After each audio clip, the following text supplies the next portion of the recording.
자, 레디암을 보게 되면은 우선 열과의 원인과 대책은 뭐겠어요? 과육 있잖아요. 과피 조직 간의 비대 속대가 맞지 않다는 게 제일 큰 원인입니다. 그죠? 과육은 막 커지려고 그러는데 과피는 커지지 못하는 거야. 그러면 왜 과피가 커지지 못할까 해보니까는 여름에 고온 비에 햇빛을 받잖아요. 근데 과육이 맞나? 과피가 맞나? 과피가 맞겠죠. 과육은 멀쩡한 거야. 과피는 햇빛을 계속 받으니까는 온도도 높아지고 과피가 얇아질 거 아니에요.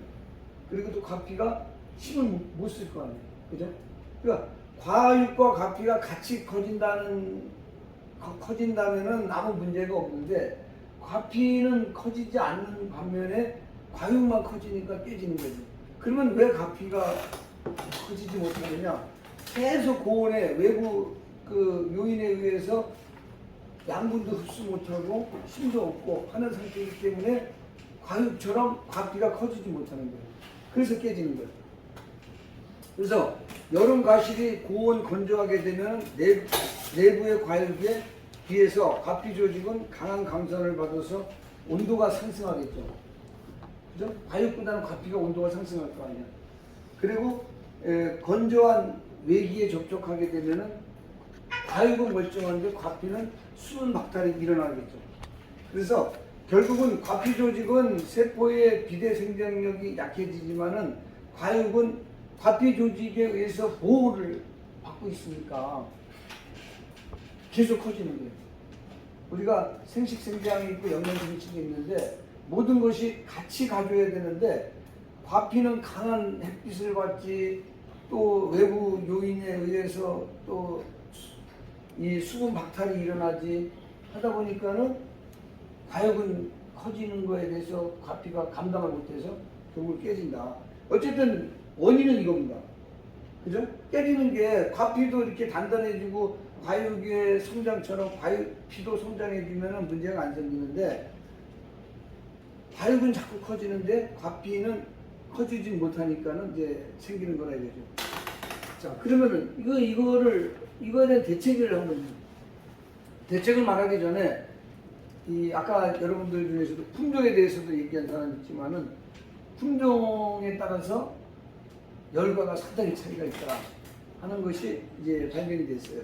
네블 오렌지, 탄젤로, 그레이프 프루츠 이제 이런 종류들이 있는데 네블 오렌지가 우리 옛날에도 이제 바나나 수입을 하니까는 바나나 안 하니까 그 후에 네블 오렌지 재배를 많이 했거든요. 그때 배꼽법에서 열과되는 게 굉장히 많았어요. 근데 탄젤로는 좀 덜하고 그레이프 프루츠 같은 경우는 거의 일어나지 않는다. 그래서 이런 품종에 의한 원인도 있습니다. 그리고 아까 제일 먼저 장호 씨가 우리 온도 관리, 수분 관리를 얘기했는데 온도가 높은 날 깨질 확률이 높습니다. 그리고 온도가 높은 달 깨지는 확률이 높습니다. 온도가 높은 해 깨지는 확률이 높습니다. 온도에 상당히 영향을 많이 끼치고 있고 그리고 시설 재배에서 노지보다도 더 깨지는 확률이 높죠. 그럴 수밖에 없지. 온도가 높아가니까.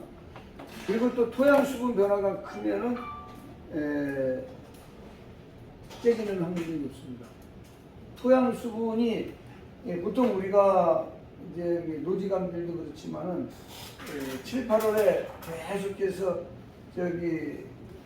그 장마 때 수분을 먹어 놓으면은 8월, 9월에 많은 수분이 들어와도 깨지는 확률이 적어요. 근데 7, 8월에 충분한 수분을 먹지 못하다가 8, 9월에 조그만 수분 변화가 있게 되면 깨집니다.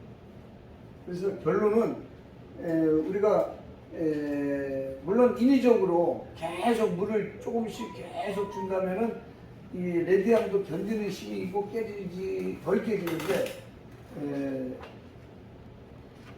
수분 변화가 없거나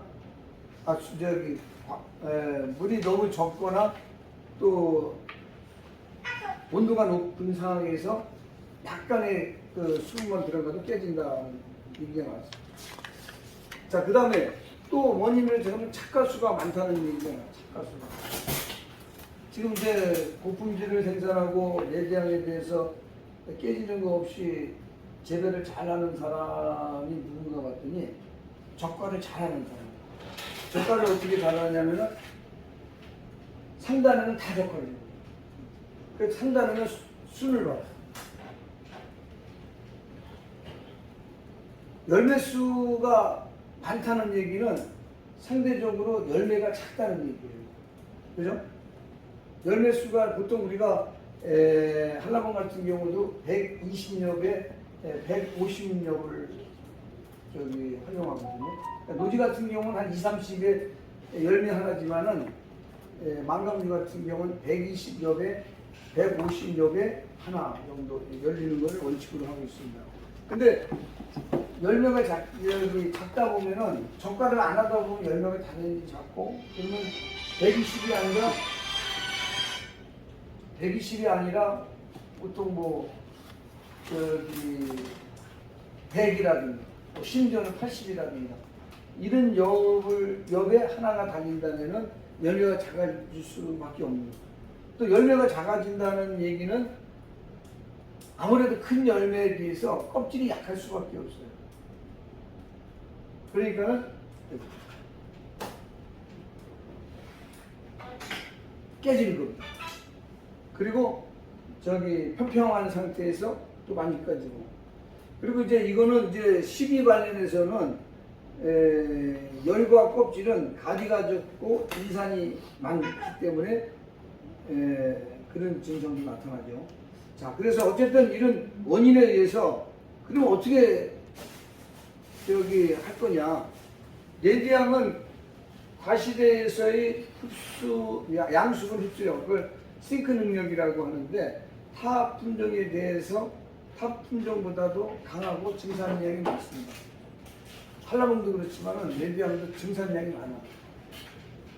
그러니까 증산량에 비해서 소모되는 수분을 지속적으로 공급하지 않으면은 결국 나무의 자체 수분을 이용하게 돼요. 나무는 스트레스를 받는 상태가 되는 거죠. 나무가 스트레스를 받으면 어떻게 돼요? 조그만 수분 변화에 의해도 깨지는 겁니다. 그 다음에 이제 용적 수분 함량이라는 게 있어요. 용적 수분 함량. 용적 수분 함량이라는 건 뭐냐면 젖은 토양의 전체 부피 중에서 물이 차지하는 부피의 비율을 뜻하는데, 이 용적 수분 함량이 많으냐 적으냐에 따라서도 깨진다. 그런 일본의 자료가 있습니다. 그래서 이제